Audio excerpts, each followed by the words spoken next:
It is a good start for Faust, but it's a good start for Bakkerud on the inside as well, and Hansen. This is going to close down up onto turn one. Everybody fairly sensible. Genet tries to go around the outside. Hansen uses him for grip.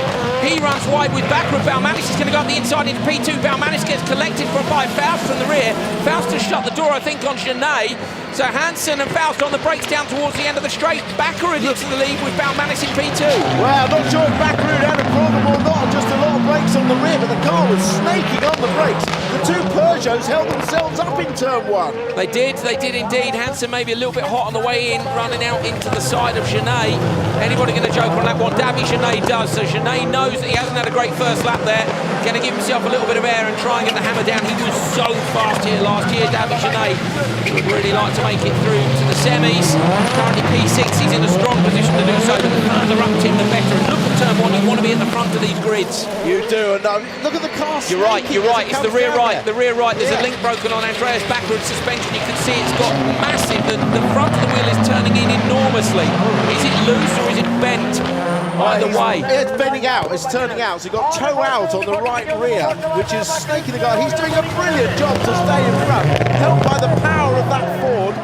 Baumanis into the Joker with Faust. Tim looking at the car as it comes by. I think it's moving either way. It's maybe they've lost one link, but that's a nightmare to drive. What a good job. He's doing a brilliant job. Obviously, it affects in the high speed up the inside of Faust comes Genet. Nicely done. Faust has been pushed back. I think Faust probably isn't going to go any further, Tim. He needed an absolute blinder here, didn't he? Oh, Bakkerud's doing so well. He is wrestling that focus around. He's in with a chance of making it, of course, through in the championship fight. We know he's a bit of a long shot. This is more, everybody's a long shot compared to Ekstrom this weekend, but this is another indication of what can happen here at the Estering. Into the Joker lap goes Hansen. Bakkerud with extra turn in on the last corner there, thanks to the rear wheel, Tim. Unbelievable drive. He's doing brilliantly. It's really hard to drive the car in these conditions. Timmy Hansen backs it in up the outside, inside of Baumanis. That was a fantastic piece of car control on the way up into the hairpin. Baumanis have to give best to him there. Absolutely brilliant by Timmy at his fantastic car control best there. Bakkerud, goodness me. And he's still got to Joker. Will that wheel really give him a problem in the Joker lap? It's a tight turn. He's going to need that handbrake more than ever. Oh, he clips the barrier he's in the twice. Front and rear damage now. Just the Joker to go. Into the Joker lap for Bakkerud. Will the car even last? As Tim said, he clipped the wall both sides. The rear wheel is hanging off that car, but Bakkerud's going to come through. Bakkerud! Unbelievable! Andreas Bakkerud with a 2:43.1. I can't believe it. How has he done that? I cannot. I'm speechless. One of the most incredible WRX races I've ever seen. Damage from the start and goes off the road at the end. He's hit the barrier twice. Look at the car crabbing down the road. Incredible. That's one for the record books. 2:43.1, unsurprisingly, isn't faster than Kevin Eriksson, but someone give that man a gold medal. Timmy Hansen in P2 from Baumanis, Genet and Faust. And you can see there, though, the damage done. So P6 for Bakkerud. Where was he? He was P5 coming into this one, so he's going to be around the middle of the grids on the semi-finals.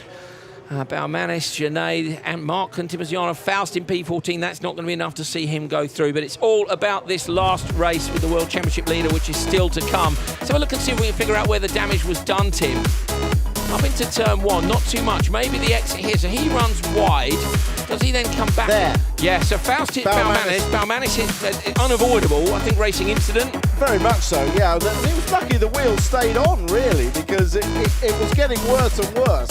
And he went off after the line even, but a brilliant drive. I was interested to see the extra turning that he got in some of the corners. But that was Bakkerud, because that was the extra turn that he didn't want. The rear wheel unable to predict what it was going to do to the car, but an amazing drive. Not super quick, but hats off Bakkerud. That was a good one. Andreas, I think I could safely say that was a hero drive. How did you do that? Well, I did everything I could. This is pure rallycross. You know, if you have a puncture, if you roll 3 times, you still need to carry to the finishing line, and you need to keep attacking. And you know, it was so hard to drive around, and especially braking down the steep hill, going 180 km an hour, just start braking, the car is going everywhere. So tricky, hit the wall on the inside, flew up in the wall, you know.